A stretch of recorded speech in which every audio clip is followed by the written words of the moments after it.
പെന്തക്കോസ്തയിൽ വളരെ ചെറിയ പ്രായം മുതലേ വളർന്നു വരാൻ നല്ല പങ്കാളികളും എല്ലാവരും അല്ല എന്നെനിക്കറിയാം. നിങ്ങളൊക്കെ തന്നെ മറ്റ് സഭകളിൽ നിന്ന് അല്ലെങ്കിൽ മറ്റ് പശ്ചാത്തലങ്ങളിൽ നിന്നും പെന്തിക്കോസുകാരായ ആളുകളുണ്ട്.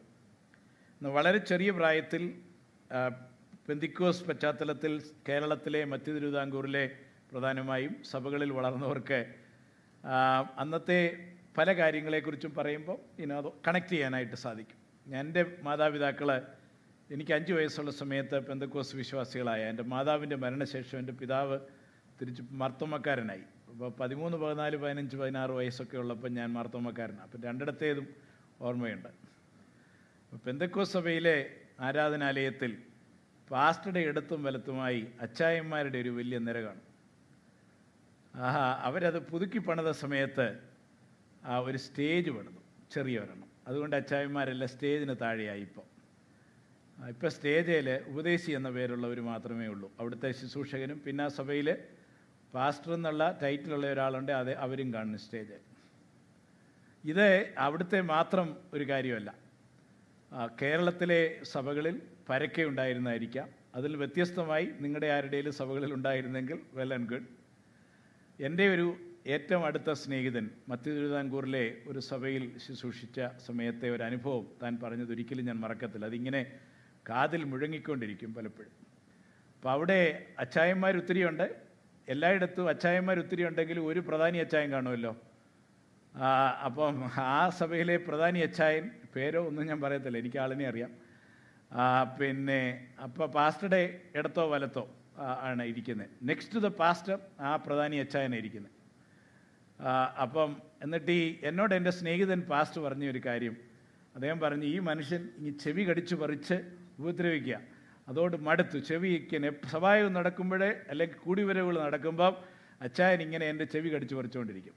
നിങ്ങൾക്കറിയാമല്ലോ. അപ്പോൾ അച്ചായൻ അവിടെ ഇരുന്ന് ഈ പാസ്റ്റർക്ക് ഓരോ കാര്യത്തെക്കുറിച്ചും ഇൻസ്ട്രക്ഷൻ കൊടുക്കുക. കാണുന്ന ജനം വിചാരിക്കും അച്ചായൻ എത്ര വലിയ ആളാ, അച്ചായൻ ഇങ്ങനെ പറയുന്ന പോലെയല്ലേ പാസ്റ്റർ ചെയ്യത്തുള്ളൂ.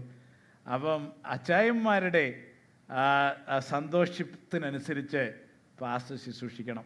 പാസ്റ്റർമാർ നല്ല പങ്കും ചെയ്തു പോകും. എന്നെപ്പോലെ എന്തും സഹിക്കാൻ എന്നെ തയ്യാറായി വെല്ലുവിളിച്ച് നിൽക്കുന്നത് കുറച്ച് പേരേ ഉള്ളൂ. ബാക്കിയുള്ളവർക്ക് ഒത്തിരി അവരുടേതായിട്ടുള്ള താല്പര്യങ്ങളെ സംരക്ഷിക്കേണ്ടതായിട്ടുണ്ട്. 3 വർഷത്തിലൊരിക്കൽ മാറുന്നിടത്താണെങ്കിൽ 3 വർഷം പിടിച്ചു നിൽക്കാനിടയാകണം. അത്രയും അത് മനസ്സിൽ വെച്ചാൽ മതി. ഇപ്പം മുൻപോട്ട് സമയമില്ലല്ലോ. ഈ പറഞ്ഞതിൻ്റെ ഭാഗത്ത് നാം എത്തുമോ നമുക്കറിയത്തില്ല. എസെക്കിയേലിലേക്കാണ് ഞാൻ നിങ്ങളുടെ ചിന്തയെ ഈ പകൽക്കാലം കൊണ്ടുപോകുന്നത്. എസെക്കിയേലിൻ്റെ സ്ലൈഡില്ല, അത് ഞാൻ ഒരു അധ്യായം വായിക്കുന്നുണ്ട്, ആ സമയത്ത് സ്ലൈഡ് കാണിക്കും. പിന്നെ എസെക്കിയേലിൻ്റെ പുസ്തകത്തിൽ നിന്ന് നമ്മുടെ ഓർമ്മ, എസെക്കിയേലിൻ്റെ പുസ്തകം ഒരു നീണ്ട പുസ്തകമാണ്. 48 അധ്യായങ്ങളുണ്ട്. ആരംഭത്തിലെ ചില അധ്യായങ്ങളും അവസാനത്തിലെ ചില അധ്യായങ്ങളും വായിച്ച് 1, 2 അങ്ങനെയൊക്കെ വായിച്ചാൽ മനസ്സിലാകുന്നതല്ല. ഇരുത്തി അവിടെ നിന്ന് വളരെ സമയമെടുത്ത് വായിക്കണം. എന്നാൽ ബാക്കി ഭാഗങ്ങൾ വായിച്ചാൽ മനസ്സിലാകും. എന്നാൽ എസെക്കിയേലിൻ്റെ പുസ്തകത്തിൽ നിന്ന് എല്ലാവരുടെയും ഉള്ളത്തിൽ ഏറെ തങ്ങി നിൽക്കുന്നത് ഒറ്റക്കാരിയേ ഉള്ളൂ, അസ്ഥികളുടെ താഴ്വര. അതെല്ലാവർക്കും അറിയാം. പിന്നെ പെന്തക്കോസുകാരായി നമുക്ക് എസെക്കിയേലിൻ്റെ പുസ്തകത്തിൽ നിന്നും തന്നെയാണോ നമുക്കറിയാമെന്ന് എനിക്ക് ഉറപ്പല്ല. എങ്കിലും ഉള്ളത് നീന്തിയിട്ടല്ലാതെ കിടക്കാൻ വയ്യാത്ത ആവാതെയോ. പിന്നെ എസെക്കിയേലിൻ്റെ പുസ്തകത്തിൽ നിന്ന് ഓർമ്മ വരുന്നത് വാച്ച്മാനെ കുറിച്ചാണ്, കാവൽക്കാരൻ. അത് സുവിശേഷ പ്രഘോഷണത്തോടുള്ള ബന്ധത്തിൽ വല്ലപ്പോഴുമൊക്കെ നാം പ്രസംഗിച്ച് കേൾക്കും. പിന്നെ ഇടയന്മാരോടെ ഒരു ആലോചനയുണ്ട്, അത് ഞങ്ങളെക്കുറിച്ചൊക്കെയാണ്. അപ്പം നിങ്ങളെല്ലാവരും അതൊന്നും വായിക്കത്തില്ലായിരിക്കും. അപ്പോൾ ഈ എസെക്കിയേലിൻ്റെ പ്രവചനത്തിൽ അങ്ങനെ ചുരുക്കമായി കാര്യങ്ങളെ സാധാരണയായി നമ്മൾ കേൾക്കാറുള്ളൂ, ഓർമ്മയിൽ തങ്ങി നിൽക്കാറുള്ളൂ. പ്രസംഗികർ വളരെ കുറച്ചേ എസെക്കിയേലിൻ്റെ പ്രവചനമൊക്കെ ഹാൻഡിൽ ചെയ്യാൻ ശ്രമിക്കാറുള്ളൂ. ഞാൻ 37-ാം അധ്യായത്തിൽ അതുകൊണ്ട് നിൽക്കുന്നത് ഒട്ടും നല്ലതല്ലല്ലോ, ആളുകൾക്കെല്ലാം അറിയാവുന്നതാണല്ലോ എന്ന് വിചാരിച്ച് അതാദ്യമേ മാറ്റിവെച്ചു. വേറൊരു ഭാഗത്ത് വളരെ ചുരുങ്ങിയ ചിന്ത ഈ പകൽ ഞാൻ പങ്കുവയ്ക്കാൻ, എൻ്റെ ഉള്ളത്തിലുള്ള സന്തോഷം അതിൻ്റെ പൂർണ്ണതയനുസരിച്ച് ഞാനൊരു മെസ്സേജ് തയ്യാറാക്കുവാനായിട്ട് സാധിച്ചിട്ടില്ല.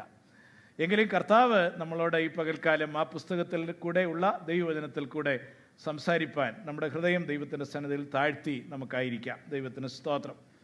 ഈ പുസ്തകം അതിൻ്റെ ക്രമം അനുസരിച്ച് എവിടെ വന്നിരിക്കുന്നത് നമുക്കറിയാം. ഇരമ്യാവിന് ശേഷം അത് വിലാപങ്ങൾ ഇരമ്യാവിൻ്റേതാണെന്ന് അസ്യൂം ചെയ്തുകൊണ്ട് തന്നെയാണ്. അത് കഴിഞ്ഞ് ദാനിയേലിന് ഇടയ്ക്ക് ആ ചരിത്ര കാലഘട്ടം അനുസരിച്ചും ഇങ്ങനെ, ചരിത്രം അനുസരിച്ചും ഇരമ്യാവിൻ്റെ കാലത്തിന് ശേഷം ദാനിയേലിൻ്റെ കാലത്തിന് മുമ്പ്, അല്ലെങ്കിൽ ദാനിയേലിൻ്റെ കണ്ടംപററി അതാൻ. ഞാൻ ഈ ഇന്നത്തെ ചിന്തയിൽ അതിലേക്ക് നിങ്ങളുടെ ശ്രദ്ധ കൊണ്ടുപോകാം. അവരുടെ നടുവിലുള്ള, അവരുടെ ഇടയ്ക്കുള്ള ഒരു പ്രവാചകനാണ് എസെക്കിയേൽ പ്രവാചകൻ. കുറിച്ച് അല്ലാതെ വേദപുസ്തക രേഖകളിൽ നിന്ന് ഒത്തിരിയൊന്നും നമുക്കറിയത്തില്ല. യഹൂദ പാരമ്പര്യങ്ങളിൽ കുറച്ച് കാര്യങ്ങളൊക്കെ ഉണ്ട്. അതിനകത്തെ ഒരു പാരമ്പര്യം, അതിന് ഉപോത്ബലകമായി വേറെ എന്തെങ്കിലും ഉണ്ടോ എന്ന് ഞാൻ ആഴത്തിൽ പഠിച്ചു നോക്കിയിട്ടില്ല. ഇരമ്യാവിൻ്റെ മകനായിരുന്നു എസെക്കിയേൽ എന്നൊരു പാരമ്പര്യമുണ്ട്. അത് പിന്നെ അങ്ങനെ ഒരു പാരമ്പര്യം ഉണ്ടെന്ന് മാത്രമേ നിങ്ങൾ ഉള്ളത്തിൽ കുറിച്ചാൽ മതി, ബാക്കി വിട്ടേര്. എന്നാൽ വേറെ ശക്തമായ ഒരു പാരമ്പര്യം ഉണ്ട്. അത് ഈ ശദ്രക്, മേശക്, അബേദ്നെഗോ, ദാനിയേൽ, ഇവര് എസെക്കിയേലിൻ്റെ കാലത്ത് ജീവിച്ച പ്രിയപ്പെട്ടവരാണ്. അപ്പം ഈ തീച്ചൂളയിൽ ബിംബത്തെ ആരാധിക്കുന്നതോ അതിലേതൊന്ന് തിരഞ്ഞെടുക്കണം എന്നുള്ളത് ശദ്രക്, മേശക്, അബേദ്നെഗോവിന് വെല്ലുവിളിയായ സമയത്ത് അവരുടെ ആലോചനയ്ക്കായി കടന്നു ചെന്നത് എസെക്കിയേലിൻ്റെ അടുത്താണ്. എസെക്കിയേൽ ദൈവത്തോട് പ്രാർത്ഥിച്ചപ്പം തമ്പുരാൻ എസെക്കിയേലിനോട് പറഞ്ഞു, ഞാൻ ഇറങ്ങി വന്നൊന്നും ചെയ്യത്തില്ല, എന്നവർക്ക് ദൂത് കൊടുക്കാൻ എന്ന്. അപ്പം കർത്താവ് അവരെ മരണത്തിനേൽപ്പിക്കുകയാണ് എന്ന് എസെക്കിയേലിന് മനസ്സിലായി. അപ്പോൾ എസെക്കിയേൽ ആ ദൂത് ഈ 3 ചെറുപ്പക്കാരോട് പറഞ്ഞു. പക്ഷെ അവരെ എന്നാൽ പിന്നെ ബിംബത്തെ ആരാധിച്ചേക്കാമെന്ന് പറഞ്ഞിട്ട് പോയില്ലെന്നും താങ്കൾ തീരുമാനിച്ചു, ദൈവത്തിൻ്റെ ഹിതം അതാണെങ്കിൽ ഞങ്ങളെ തന്നെ മരണത്തിനേൽപ്പിച്ചു കൊടുത്ത് ബിംബത്തെ ആരാധിക്കാതെ അഗ്നിക്കിരയാകുവാൻ ഞങ്ങളിതാ പോകുന്നുവെന്ന് പറഞ്ഞ് ആ ചെറുപ്പക്കാർ പോയി എന്നും ഈ യഹൂദ പാരമ്പര്യ പുസ്തകത്തിലുണ്ട്. പക്ഷേ ആ പാരമ്പര്യ കഥ അവിടെ അവസാനിക്കുന്നില്ല. അവർ പോയി കഴിഞ്ഞപ്പോൾ ദൈവം തമ്പുരാൻ വീണ്ടും എസെക്കിയേലിനോട് സംസാരിച്ചു. ദൈവം തമ്പുരാൻ സംസാരിച്ചിട്ട് എസെക്കിയേലിനോട് പറഞ്ഞു, അങ്ങനെയല്ല, ഞാൻ ഇറങ്ങി വരും, ഞാൻ അവരെ വിടുവിക്കും. പക്ഷേ എസെക്കിയേൽ എന്ത് ചെയ്തെന്നറിയാമോ? എസെക്കിയേൽ ദൈവം പറഞ്ഞെന്നാ തോന്നുന്നത് എസെക്കിയേലിനോട്, ഇവരെ അറിയിച്ചില്ല തമ്പുരാൻ ഇറങ്ങി വന്ന് നിങ്ങളെ ഇങ്ങനെ വിടുവിക്കുമെന്ന്. ഒരു പാരമ്പര്യ കഥയാ. പിന്നെ ആരും പറഞ്ഞ് നിങ്ങൾ കേട്ടില്ലെങ്കിൽ അതിരിക്കട്ടെ, നിങ്ങൾക്ക് അത്രയും ദൈവത്തിന് സ്തോത്രം. പിന്നെ ചില കാര്യങ്ങളെ ആമുഖത്തിൽ ഓടിച്ച് ഞാൻ പറഞ്ഞിട്ട് 14-ാം അധ്യായത്തിലേക്ക് ഞാൻ നിങ്ങളുടെ ശ്രദ്ധയെ കൊണ്ടുപോയി. അല്പനേരം അവിടെ നിന്ന് മിനിറ്റ്സ് കുറേ കാര്യങ്ങൾ ഹൈലൈറ്റ് ചെയ്തിട്ട് ഞാൻ ഇന്നത്തെ അവസാനിപ്പിക്കാം. ബ്ലസ്സൻ നമ്മളോട് അല്പസമയം കൂടെ ശുശ്രൂഷിക്കണമല്ലോ. 5 മിനിറ്റ് ഞാൻ പാസ്റ്റർ സനിലിനോട് ഓൾറെഡി ബൈ ചെയ്തിട്ടുണ്ട്. ദൈവത്തിന് സ്തോത്രം. ഈ പുസ്തകത്തിലെ 2-3 കാര്യങ്ങൾ ഞാനൊന്ന് എടുത്തു പറഞ്ഞോളൂ. ടൈം നിങ്ങൾ എസെക്കിയേലിൻ്റെ പുസ്തകം ഇരുന്ന് വായിക്കുന്നവരാണെന്ന് എനിക്കറിയത്തില്ല. ആദ്യത്തെ 2-3 അധ്യായവും കഴിഞ്ഞിട്ടേ പിന്നെ 40 മുതൽ ദേവാലയത്തെക്കുറിച്ചുള്ള ദർശനമൊക്കെ കഴിഞ്ഞ് അതിൻ്റെ ഇടയ്ക്കുള്ള ഭാഗങ്ങളെ വായിച്ച് ഗ്രഹിക്കാൻ ഒരു പ്രയാസമുള്ളതല്ല. നമ്മളെ സുഹിതോനെതിരെ എത്രയോ ആളുകളോടുള്ള ദൈവത്തിന് സ്തോത്രം. അതുകൊണ്ട് എസെക്കിയേൽ പ്രവചനം വായിക്കുവാനായിട്ട്, ധ്യാനിക്കുവാനായിട്ട് നാം സമയമെടുക്കണം. ദൈവത്തിന് സ്തോത്രം. എന്നാൽ ആ പുസ്തകം ആരംഭിക്കുന്നത് ഇങ്ങനെയാണ്. 30-ാം ആണ്ട് 4-ാം മാസം 5-ാം തീയതി ഞാൻ കേബാർ നദീതീരത്ത് പ്രവാസികളുടെ ഇടയിൽ ഇരിക്കുമ്പോൾ. അപ്പോൾ ആദ്യത്തെ ആ വാചകം തൻ്റെ പ്രായത്തെക്കുറിച്ചാണെന്നാണ്. 30-ാം ആണ്ട്, തനിക്ക് 30 വയസ്സ്. അതിനെ ആരും ചലഞ്ച് ചെയ്യാറില്ല, അങ്ങനെ തന്നെ ഇരിക്കട്ടെ. പക്ഷെ പിന്നെ ഒരു ഹിസ്റ്റോറിക്കൽ വാചകമുണ്ട് 2-ാം വാക്യത്തിൽ. യെഹോയാക്കീൻ രാജാവിൻ്റെ പ്രവാസത്തിൻ്റെ 5-ാം ആണ്ടിൽ മേൽപ്പറഞ്ഞ മാസം 5-ാം തീയതി തന്നെ കൽദയ ദേശത്ത് കേബാർ നദീതീരത്ത് വെച്ച് ബൂസിയുടെ മകൻ യെഹെസ്കേൽ പുരോഹിതന് യഹോവയുടെ അരുളപ്പാട് ഉണ്ടായി. ഞാനത് ചൂണ്ടിക്കാണിക്കുവാനായിട്ടുള്ള കാര്യം, ഇവിടെ ദൈവത്തിൻ്റെ ആലോചന തനിക്ക് ലഭിച്ച സമയത്ത്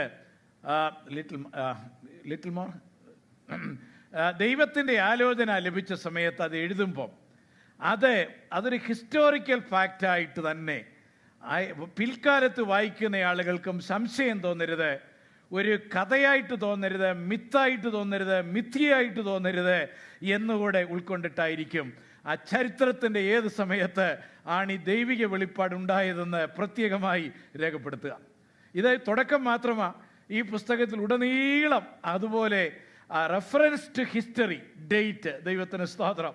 നമുക്കുള്ള ഒരു വലിയ സന്തോഷം നമ്മുടെ കർത്താവിൻ്റെ വചനത്തിലുള്ള ഈ ദൈവപ്രമാണത്തിലുള്ള ദൈവവചനം, ദൈവത്തിന് സ്തോത്രം, ഈ ദൈവവചനം കെട്ടുകഥയല്ല, മിത്തോളജിയല്ല. സ്തോത്രം. ഇതിനകത്തെ അത്ഭുതത്തിൻ്റെ കഥകളും വെറും കഥകളുടെ ഭാഗമല്ല, ചരിത്ര സത്യങ്ങളാണ്. ചരിത്ര സത്യങ്ങളാണ്. ദൈവത്തിന് സ്തോത്രം. നമ്മളതുകൊണ്ട് ഏതെങ്കിലും ഒരു കഥ വായിച്ചിട്ട് അതിൻ്റെ ആത്മീയ അർത്ഥം എന്താണ്, അതിൻ്റെ മോറൽ എന്താണ് എന്ന് അന്വേഷിക്കുന്നവരല്ല നാം. ആ ചരിത്ര രേഖ വായിച്ചിട്ട് ദൈവം ചരിത്രത്തിൽ ചെയ്ത, സംസാരിച്ച ഈ ദൈവ അരുളപ്പാടിനായി, ദൈവപ്രവർത്തിക്കായി ദൈവത്തെ സ്തുതിക്കുന്നവരാ. ദൈവത്തിന് സ്തോത്രം. ഹല്ലേലൂയ. ഉൽപ്പത്തി പുസ്തകം 1 മുതൽ 11 വരെയെങ്കിലും ചരിത്രരേഖ അല്ലെന്ന് ചിന്തിക്കുവാൻ താല്പര്യമുള്ളവരാ. ക്രിസ്തീയ കോളത്തിലെ എണ്ണമറ്റ പഠിതാക്കള്. എന്നാൽ നമ്മൾ ആ കൂട്ടത്തിൽപ്പെടുന്നവരല്ല, അവയുൾപ്പെടെ. ദൈവത്തിന് സ്തോത്രം. തന്റെ കൈകൊണ്ട് മണ്ണിൽ നിന്ന് പുരുഷനെയും അവന്റെ ഭാര്യയിൽ നിന്ന് സ്ത്രീയെയും മെനഞ്ഞ ദൈവപ്രവൃത്തിയെ ചരിത്ര സത്യമായി ഉൾക്കൊണ്ടുകൊണ്ടാണ് നാം ആ ഭാഗം വായിച്ച് ദൈവത്തെ മഹത്വപ്പെടുത്തുന്നത്. ദൈവത്തിന് സ്തോത്രം. ഹല്ലേലൂയ. ദൈവത്തിന്റെ വചനം ചരിത്ര സത്യമാകയാൽ ഈ പകലിൽ നാം ആനന്ദിച്ച് ദൈവത്തിന് മഹത്വം കൊടുക്കുക. ദൈവത്തിന് സ്തോത്രം. ഹല്ലേലൂയ. അത് ഞാൻ വിടട്ടെ. കർത്താവിന് സ്തോത്രം. പിന്നീട് ടൈം ഒരുപാട് പോവാ. അതെ, വേറൊന്നേ ഓടിച്ചു പറയതേ ഉള്ളൂ. പലയിടത്തും പ്രവചനങ്ങളെ കുറിച്ച് പറയുമ്പോഴേ 8-ാം വർഷം 5-ാം മാസം 3-ാം തീയതി, അത് കഴിഞ്ഞ് വേറൊരു പ്രവചനം വരുന്നത്, ഇത് എക്സാക്റ്റ് അല്ല, ഞാൻ വായിക്കുകയല്ല, അടുത്ത പ്രവചനം വരുന്നത് 10-ാം വർഷം 1-ാം മാസം 5-ാം തീയതി. ഇത് എസെക്കിയേൽ പ്രവചനത്തിലെ ഒരു പ്രത്യേകതയാണ്. ഞാനത് പണ്ടൊരിക്കൽ ഞാൻ പറഞ്ഞിട്ടുണ്ട് നിങ്ങളുടെ മധ്യത്തിൽ അനേക വർഷങ്ങൾക്ക് മുമ്പ്. ഇവിടുത്തെ പ്രത്യേകത, പ്രവചനങ്ങൾ തനിക്ക് ഈ അരുളപ്പാടുകൾ വരുന്നത് വെള്ളിയാഴ്ച ഒന്ന്, ശനിയാഴ്ച ഒന്ന്, ഒന്നിൻ്റെ പുറകെ ഒന്ന്, അങ്ങനെയല്ല. ദൈവത്തിന് സ്തോത്രം. തനിക്ക് ദൈവം ഈ അരുളപ്പാടുകൾ തനിക്ക് കൊടുത്ത് തലമുറകൾക്ക് വേണ്ടി താനത് രേഖപ്പെടുത്തുമ്പോൾ അതിന് ഗ്യാപ്പുണ്ട്. ദൈവത്തിന് സ്തോത്രം. അപ്പം അതിനകത്ത് നമ്മളൊരു പാഠം അതുകൊണ്ട് ഗ്രഹിച്ചോളാം. പ്രവചനം എനിക്കും നിങ്ങൾക്കും തലമുറകൾക്കും വേണ്ടി തമ്പുരാൻ പകർന്നു നൽകുന്ന. ദൈവത്തിന് സ്തോത്രം. അത് ദൈവത്തിൻ്റെ സമയത്ത് ആരിൽ കൂടെയും ദൈവം സംസാരിക്കുവാനായി പ്രാർത്ഥനയുള്ളവരായിരിക്കണം നമ്മൾ. ദൈവത്തോട് പറയണം, ദൈവമേ പ്രവചനത്തിൽ കൂടെ ഞങ്ങളോട് സംസാരിക്കണമേ. ദൈവദാസിദാസന്മാരിൽ കൂടെ, സ്വപ്നങ്ങളിൽ കൂടെ, ദർശനങ്ങളിൽ കൂടെ. എന്നാൽ നമ്മൾ ഈ കൈനോട്ടക്കാരുടെ എടുക്കലും പിന്നെ അവരാണല്ലോ പക്ഷിയും കൈകളുള്ളവര്. ഇങ്ങനെയുള്ളവരുടെ മുമ്പിൽ പോയി കൈനീട്ടിയും നിന്ന് നാളും പൊരുത്തം നോക്കി നിൽക്കുന്നവരെ പോലെ ആലോചന കേൾക്കാൻ വേണ്ടി പോകുന്ന ഒരു കൂട്ടം ജനമല്ല നമ്മളെ. ദൈവത്തിന് സ്തോത്രം. ഹല്ലേലൂയ. പിന്നെ ഞാൻ പ്രവാചക ശുശ്രൂഷ ചെയ്യുന്നവരോട് ചോദിച്ചിട്ടുണ്ട്, ഈ വരുന്ന എല്ലാവരോടും നിങ്ങൾക്ക് ദൂതുണ്ടോ? അപ്പം പറയും, അവരിങ്ങ് വന്ന് നിൽക്കുകയല്ലേ, അപ്പൊ എന്തായാലും ഒന്ന് പറയണ്ടായോ? അങ്ങനെ ദൂത് കേൾക്കാൻ പോകുന്നവരല്ല നമ്മളെ. ദൈവത്തിന് സ്തോത്രം.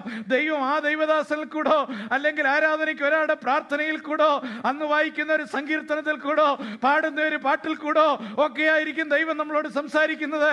അതുകൊണ്ട് ദൈവത്തിന്റെ സമയത്ത് ദൈവം നമ്മളോട് സംസാരിക്കുവാൻ നാം പ്രാർത്ഥനയുള്ളവരായിരിക്കണം. ഹല്ലേലൂയ. ഞാൻ എൻ്റെ ജീവിതത്തിലെ വലിയ വെല്ലുവിളിയുള്ള ഒരു കാലത്ത് ഒരിക്കലേ ഒരു വെള്ളിയാഴ്ച രാവിലത്തെ പ്രാർത്ഥനയ്ക്ക് പോവുക. ദൈവത്തിന് സ്തോത്രം. എൻ്റെ മനസ്സ് ഞാൻ തീരുമാനിച്ചേക്കുക, അത് ആ വീക്കെൻഡിൽ പുസ്തകം താത്തു വെക്കാൻ. സത്യമായിട്ടും ദൈവത്തിന് സ്തോത്രം. പോകുന്ന വഴിക്ക് ഞാൻ ദൈവം തമ്പുരാനോട് പറഞ്ഞുകൊണ്ടാ പോകുന്നത്. വീട്ടിൽ നിന്ന് ഇറങ്ങിയപ്പോഴേ പോയിട്ടാ പോകുന്നത്.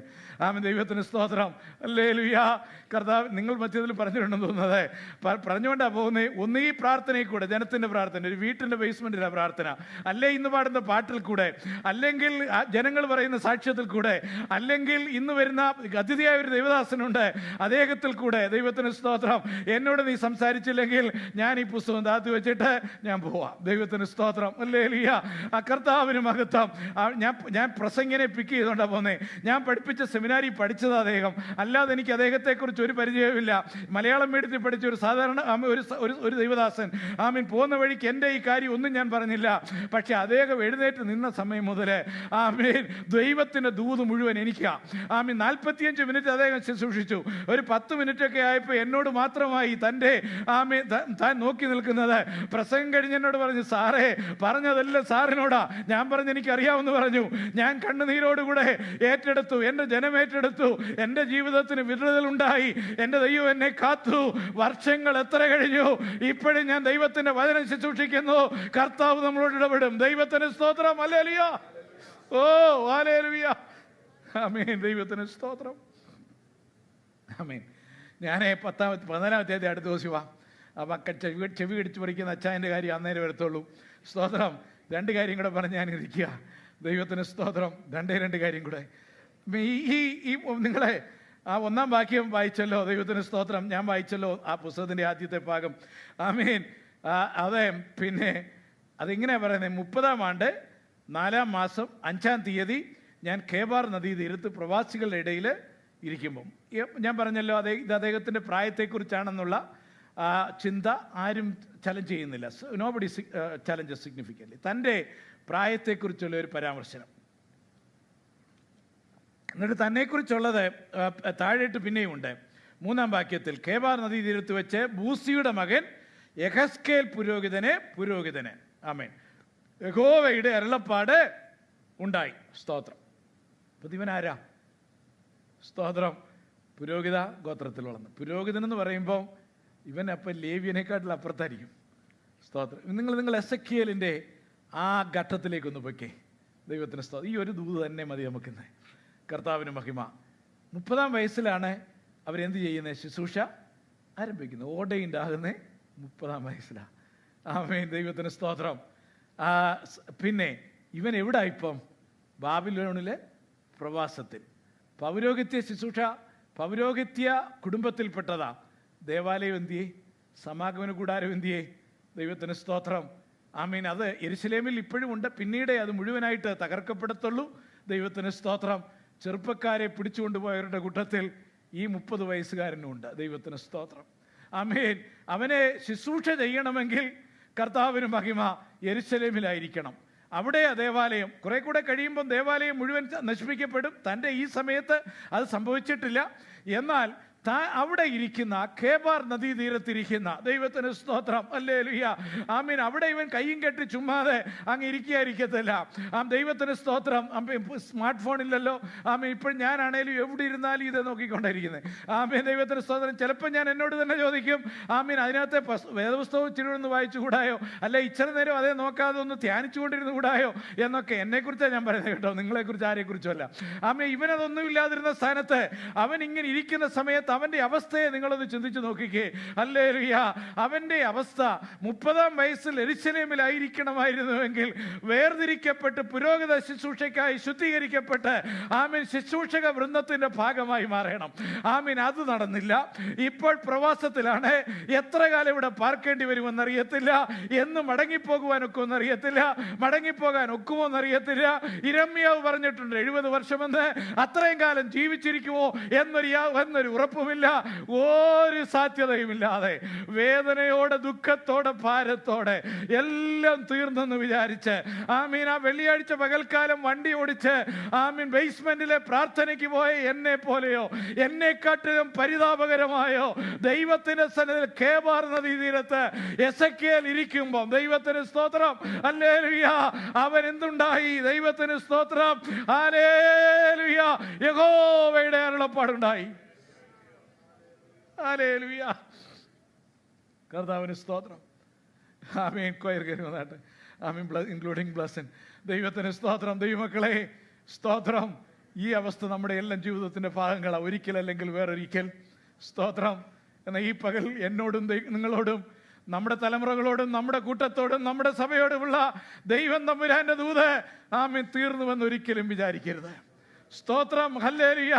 ഒരാപത്ത്, ഒരു വിപത്ത്, ഒരു നിന്ദയും, ഒരു കല്ലെറിയലും, ഒരാക്ഷേപവും, ഒരു ഇല്ലായ്മ, ഒരു ജോലി നഷ്ടപ്പെടലും, ഒരു രോഗവും, ക്യാൻസർ ഹൃദയ സംബന്ധമാണെങ്കിൽ അങ്ങനെയുള്ള എന്തുണ്ടായാലും ഇതുകൊണ്ട് അവസാനിക്കുമെന്ന് നമ്മൾ വിചാരിക്കരുത്. എൻ്റെ തമ്പുരാന്റെ കരങ്ങളിലാണ് ഞാൻ. ഹല്ലേലൂയ. ഹല്ലേലൂയ.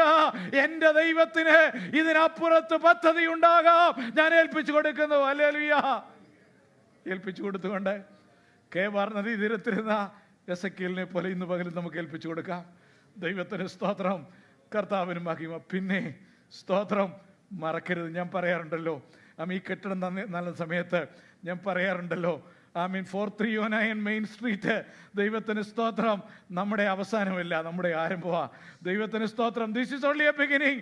എന്നെയും നിങ്ങളെയും കരം പിടിച്ച് ഇവിടം വരെ കൊണ്ടുവന്നത്, ഈ കേബാർ നദിയുടെ തീരത്ത് എസെക്കിയേലിനെ കൊണ്ടുവന്നത് അവിടെ അവസാനിക്കുവാൻ വേണ്ടിയല്ല, അവിടെ നിന്ന് തുടക്കമിട്ടിട്ട് ദൈവത്തിന് മഹിമ, ഹല്ലേലൂയ, വലിയ പദ്ധതി എൻ്റെ ദൈവം ഒരുക്കിയിട്ടുണ്ട്. ഹല്ലേലൂയ, തലമുറകൾക്കായിട്ട് ഒരുക്കിയിട്ടുണ്ട്.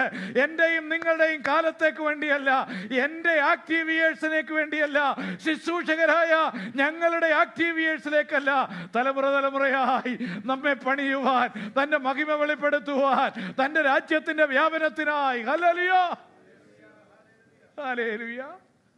പ്ലസന്റ് ശുശ്രൂഷിച്ചപ്പോൾ എൻ്റെ ഉള്ള ആനന്ദം കൊണ്ട് നിറഞ്ഞു. കർത്താവിന് സ്തോത്രം. കർത്താവിന് വേണ്ടി ജീവിതം ഏൽപ്പിച്ചു കൊടുത്തുകൊണ്ട് ആമേൻ ദൈവമേ എന്ന് പറഞ്ഞിറങ്ങി തിരിച്ച ദൈവദാസന്റെയും ദൈവദാസിയുടെയും തലമുറ ഇത്ര അനുഗ്രഹമായി ശുശ്രൂഷിക്കുന്ന കാണാൻ ദൈവമേ ഇടയാക്കിയല്ലോ. ആമേൻ. ദൈവത്തിന് മഹിമ. ദൈവസന്നിധിയിൽ എഴുന്നേറ്റ് നിൽക്കാം. കർത്താവിന് സ്തോത്രം. പ്രിയപ്പെട്ടവർ നമ്മളോട് ശുശ്രൂഷിക്കുമ്പോൾ ആമേൻ ദൈവത്തെ സകലതും മറന്ന് നമുക്ക് ആരാധിക്കാം. വലിയ ആത്മപകർച്ചയ്ക്കായിട്ട് ഏൽപ്പിച്ചു കൊടുക്കാം. ദൈവത്തിന് സ്തോത്രം.